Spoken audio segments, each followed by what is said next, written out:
السلام علیکم ورحمۃ اللہ وبرکاتہ۔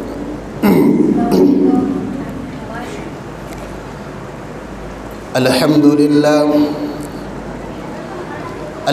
للہ نحمده ونستعینه ونستغفره ونؤمن به ونتوکل علیہ ونعوذ باللہ من شرور انفسنا ومن سیئات اعمالنا من يهده الله فلا مضل له ومن يضلله فلا هادي له ونشهد أن لا إله إلا الله وحده لا شريك له ونشهد أن سيدنا وسندنا وحبيبنا ومولانا محمدا عبده ورسوله أما بعد قال الله تبارك وتعالى في القرآن المجيد فأعوذ بالله من الشيطان الرجيم بسم الله الرحمن الرحيم وما أرسلناك إلا رحمة للعالمين صدق الله مولانا العظيم وصدق رسوله النبي الكريم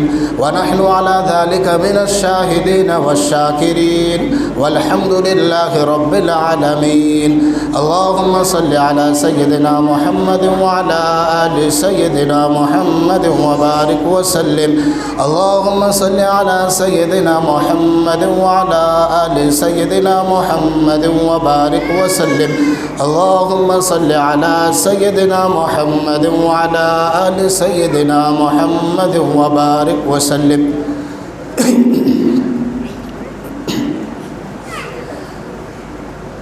محترم سامعین حضرات، میں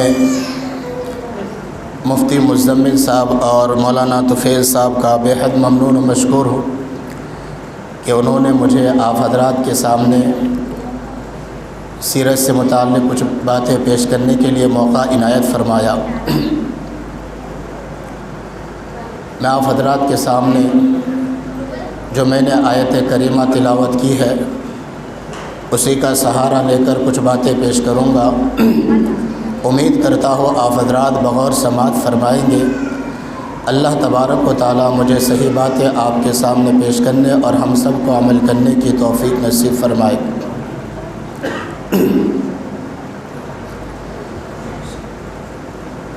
اللہ تبارک و تعالیٰ نے ہمیں دنیا میں ایسی دو نعمتیں عطا فرمائی ہے جن کا کوئی بدل نہیں۔ پہلی نعمت اسلام ہے۔ اسلام یہ اللہ تبارک و تعالیٰ کی طرف سے بہت بڑی نعمت ہے۔ کوئی کافر یا کوئی کتنا ہی بڑا گنہگار فاسق و فاجر کیوں نہ ہو، جب اسلام قبول کر لیتا ہے، ایمان لاتا ہے، تو یہ اسلام اس کے ماقبل کے سارے گناہوں کے خاتمے کا سبب اور ذریعہ بن جاتا ہے۔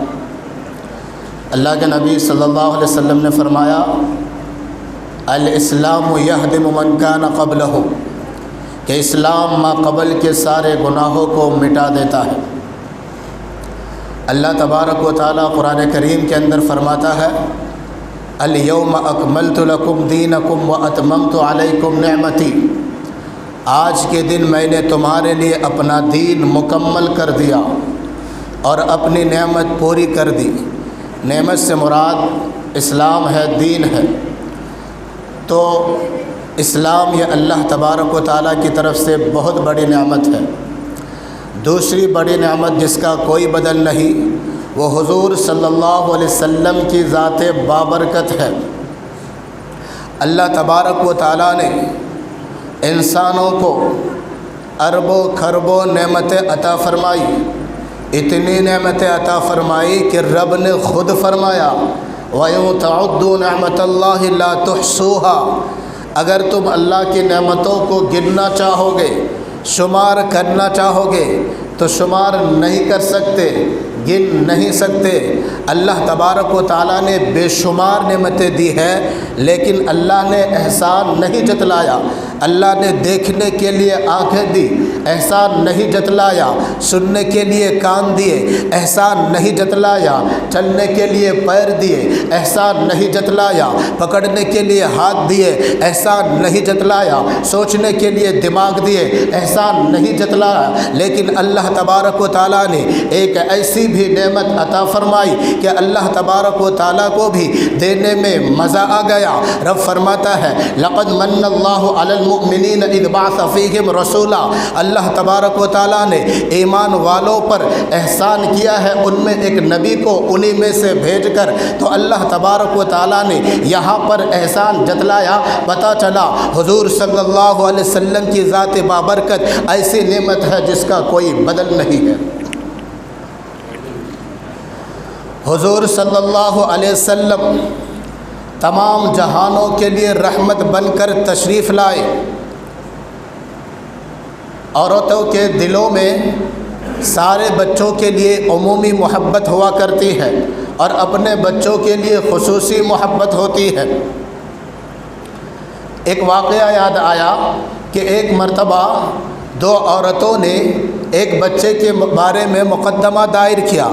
ایک عورت کہہ رہی تھی یہ بچہ میرا ہے، دوسری کہہ رہی تھی بچہ میرا ہے۔ قاضی نے دونوں کے دلائل سنے، دلائل سننے کے بعد انہیں سمجھ میں نہیں آ رہا تھا کس کے متعلق فیصلہ دو۔ قاضی نے کہا دلائل سے سمجھ میں نہیں آ رہا بچہ کس کا ہے۔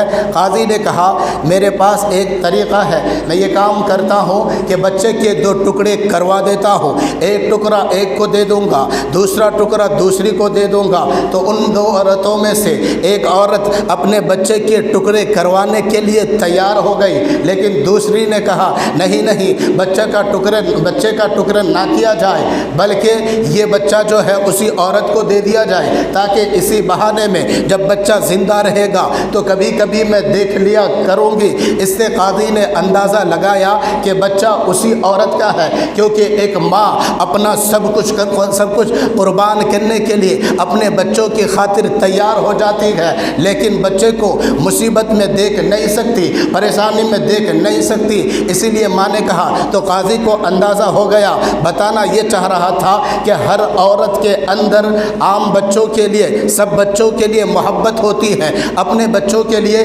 خصوصی محبت ہوا کرتی ہے۔ حضور صلی اللہ علیہ وسلم اس دنیا میں تمام جہان والوں کے لیے محبت، تمام جہان والوں کے لیے رحمت بن کر تشریف لائے، یعنی عمومی رحمت بن کر تشریف لائے، اور اپنے اس گنہگار امت کے لیے خصوصی رحمت بن کر تشریف لائے۔ اس دنیا کے اندر آپ کا ہر عمل رحمت بنا، یہاں تک کہ آپ کا سونا بھی، آپ کا بھولنا بھی رحمت بنا۔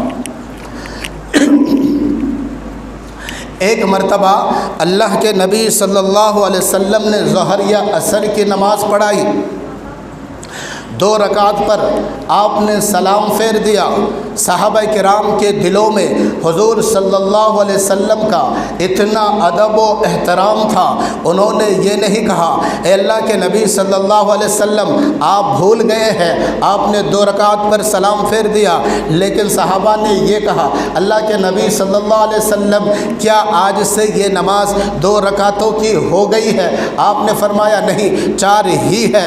تو پھر صحابہ نے عرض کی اللہ کے نبی صلی اللہ علیہ وسلم آپ نے 2 رکعتوں میں سلام پھیر دیا ہے، تو آپ صلی اللہ علیہ وسلم نے فرمایا لا نسیت بل نسیت، میں بھولا نہیں ہوں، میں بھلایا گیا ہوں، یعنی آپ نے فرمایا میں اس لیے بھلایا گیا ہوں تاکہ امت کے سامنے سجدے سہو کا مسئلہ واضح ہو جائے۔ آپ اندازہ لگائیے جس نبی کا بھول جانا بھی امت کے لیے رحمت بن جائے تو اس نبی کا حالت بیداری میں ہونا کتنی بڑی رحمت ہوگا۔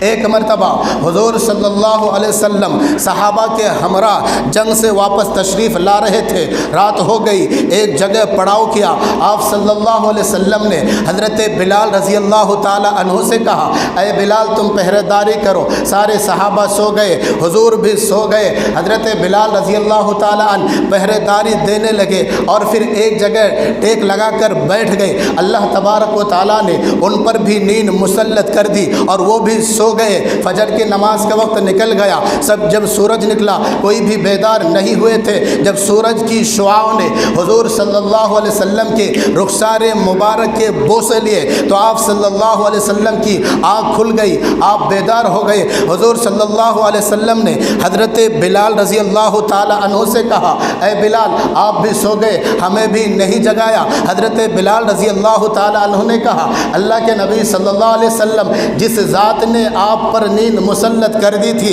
اسی ذات نے مجھے بھی سلا دیا۔ آپ صلی اللہ علیہ وسلم نے فرمایا کہ ہم سوئے نہیں بلکہ رب نے سلایا ہے۔ کیوں؟ تاکہ امت کے سامنے قضا نماز کا مسئلہ واضح ہو جائے۔ یعنی اگر نماز کبھی قضا ہو جائے تو پھر کیا کرنا ہے؟ آپ اندازہ لگائیے، جس نبی کا سو جانا بھی امت کے لیے رحمت ہو جائے تو اس نبی کا حالت بیداری میں ہونا کتنی بڑی رحمت ہوگا۔ حضور صلی اللہ علیہ وسلم رحمت للعالمین ہے، سارے جہانوں کے لیے رحمت بن کر تشریف لائے۔ آپ کی رحمت للعالمین سے ہر ایک نے حصہ پایا ہے، آپ کی رحمت للعالمین سے ماں کو حصہ ملا ہے۔ آپ کے اس دنیا میں تشریف لانے سے پہلے ماں کے مقام کے بارے میں لوگوں کو اتنا معلوم نہیں تھا جو آپ نے بتایا۔ جب آپ دنیا میں تشریف لائے تو آپ نے بتایا الجنت تحت اقدام الامہات، جنت ماؤں کے قدموں کے نیچے ہے۔ ایک روایت کے اندر ہے اللہ کے نبی صلی اللہ علیہ وسلم نے فرمایا، جو بیٹا یا بیٹی اپنی ماں کی طرف، اپنی والدہ کی طرف ایک محبت بھری نگاہ سے دیکھے گا اس کے لیے ایک حج یا عمرے کا ثواب ہے۔ تو میں کہہ رہا تھا کہ آپ کی رحمت للعالمین سے ماؤں نے حصہ پایا ہے، کیونکہ یہ مقام کس نے بیان کیا؟ یہ میرے اور آپ کے نبی نے بیان کیا۔ تو پتہ یہ چلا کہ آپ کی رحمت للعالمین سے ماؤں نے حصہ پایا۔ اسی طرح سے آپ کی رحمت للعالمین سے بیٹیوں کو بھی حصہ ملا ہے۔ آپ کے اس دنیا میں تشریف لانے سے پہلے بیٹیوں کا کوئی مقام نہیں تھا، ان کی کوئی حیثیت نہیں تھی۔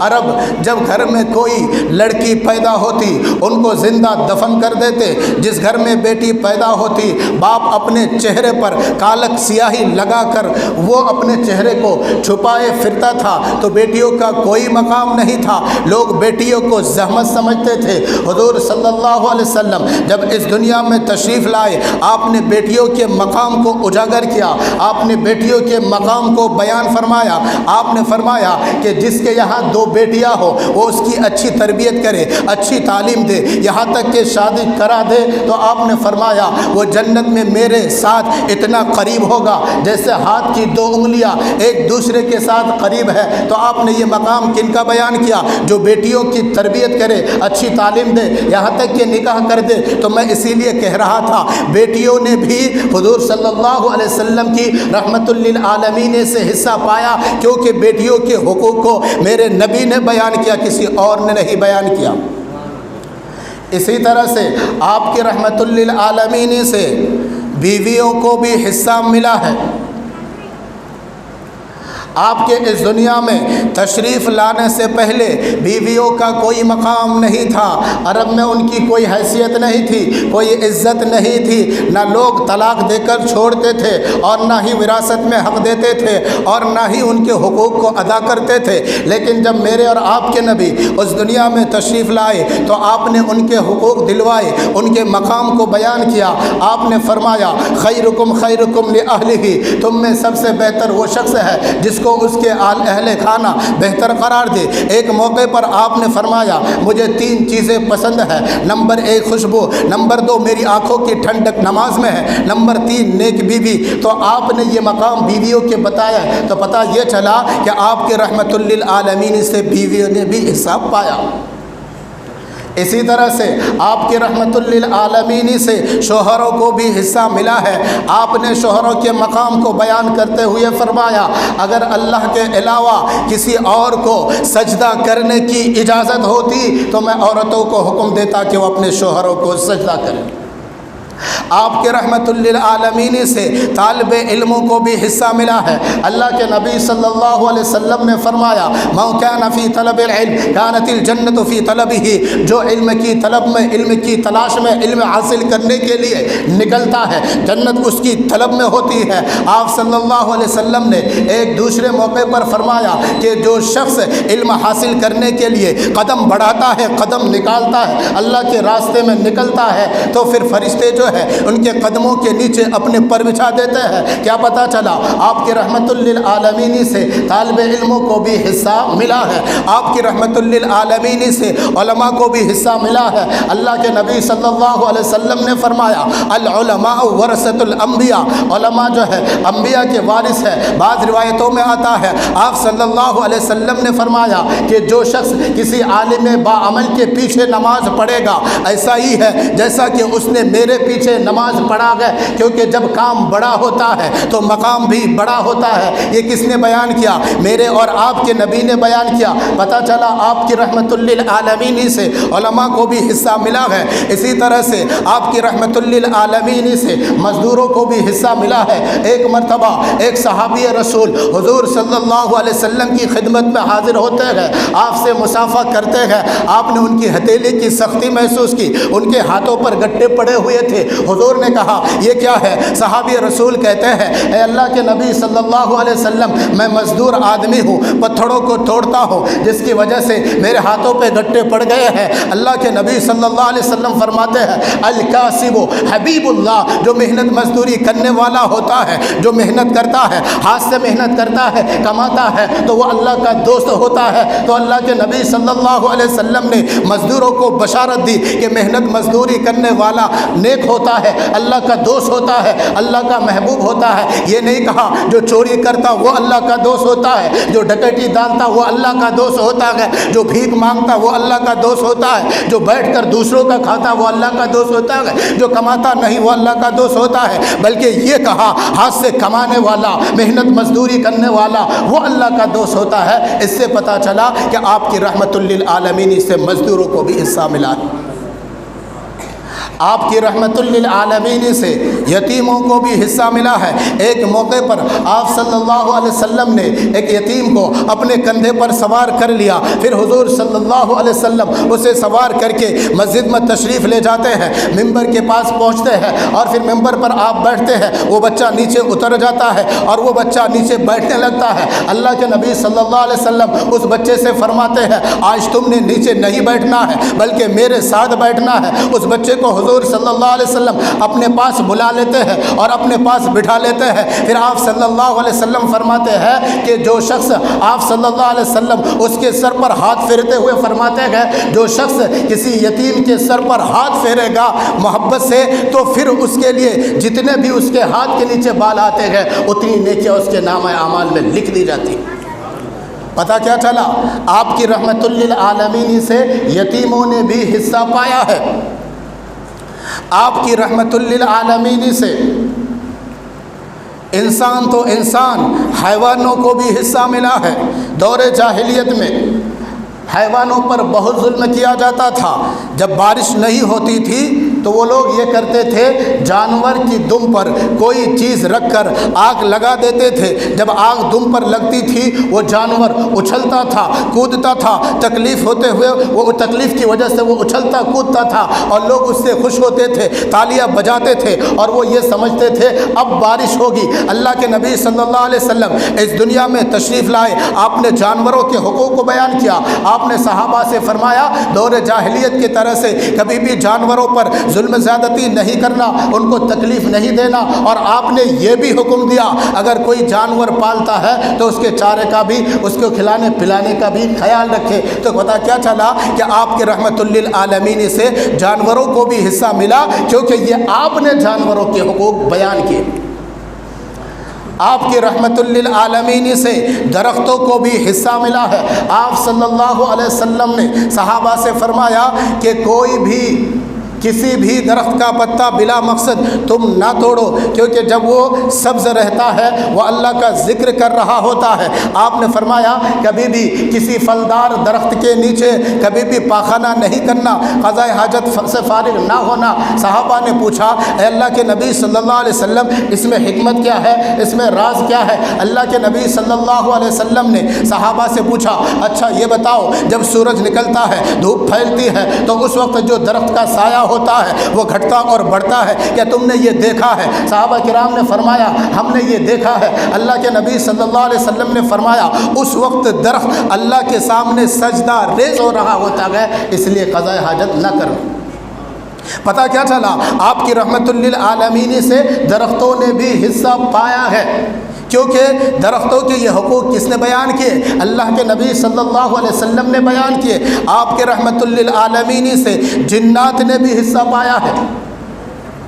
آپ صلی اللہ علیہ وسلم نے فرمایا کہ جب تم قضاء حاجت سے فارغ ہونے کے لیے ویرانے میں جاؤ تو تم قضاء حاجت سے فارغ ہونے سے پہلے جب تم بیٹھنے لگو تو بسم اللہ پڑھ لینا، تاکہ اللہ کی طرف سے وہاں پر آر بن جائے، وہاں جو جنات موجود ہو بے پردگی کا مسئلہ ان کے لیے نہ ہو۔ آپ نے یہ حقوق جنات کے بیان کیے۔ آپ نے فرمایا کہ جو ہڈیاں ہیں ان ہڈیوں سے قضاء حاجت نہ کرو، پاخانہ کو صاف نہ کرو، کیونکہ وہ جنات کی خوراک ہے۔ پتہ کیا چلا؟ آپ کی رحمت للعالمین سے جناتوں کو بھی حصہ ملا، کیونکہ یہ مقام جناتوں کے یہ حقوق کون بیان کیے؟ میرے اور آپ کے نبی اس دنیا میں جب تشریف لائے آپ نے بیان کیا۔ پتہ یہی چلا آپ کی رحمت للعالمین سے جناتوں کو بھی حصہ ملا ہے۔ اسی طرح سے آپ کی رحمت للعالمین سے انسان، جنات، شجر و حجر بلکہ فرشتوں کو بھی حصہ ملا ہے۔ ایک موقع پر اللہ کے نبی صلی اللہ علیہ وسلم جبرائیل امین سے پوچھتے ہیں اے جبرائیل کیا میری رحمت للعالمین سے تمہیں بھی حصہ ملا ہے؟ جبرائیل امین کہتا ہے ہاں مجھے بھی حصہ ملا ہے۔ اللہ کے نبی صلی اللہ علیہ وسلم ان سے پوچھتے ہیں وہ کیسے؟ جبرائیل امین کہتے ہیں اے اللہ کے نبی صلی اللہ علیہ وسلم آپ کی بعثت سے پہلے مجھے اپنے انجام کے بارے میں ہمیشہ خدشہ رہتا تھا، ڈر رہتا تھا، خوف رہتا تھا، کیونکہ میں نے ابلیس کا برا انجام دیکھا تھا۔ لیکن جب آپ اس دنیا میں تشریف لائے اور اللہ تبارک و تعالیٰ نے آپ کے اوپر قرآن پاک نازل فرمایا، آیات کریمہ نازل فرمائی، اللہ نے فرمایا انہ لقول رسول کریم ذو قوت عند ذی العرش مکین مطاع ثم امین۔ ان آیتوں میں اللہ تبارک و تعالیٰ نے میرا ذکر فرمایا تو مجھے اطمینان ہوا کہ میرا انجام اچھا ہوگا۔ پتہ یہ چلا کہ فرشتوں نے بھی آپ کی رحمت للعالمین سے حصہ پایا۔ انہی چند باتوں پر اپنی بات ختم کرتا ہوں۔ اللہ تبارک و تعالیٰ مجھے اور ہم سب کو کہنے سننے سے زیادہ عمل کی توفیق نصیب فرمائے۔ وآخر دعوانا الحمدللہ۔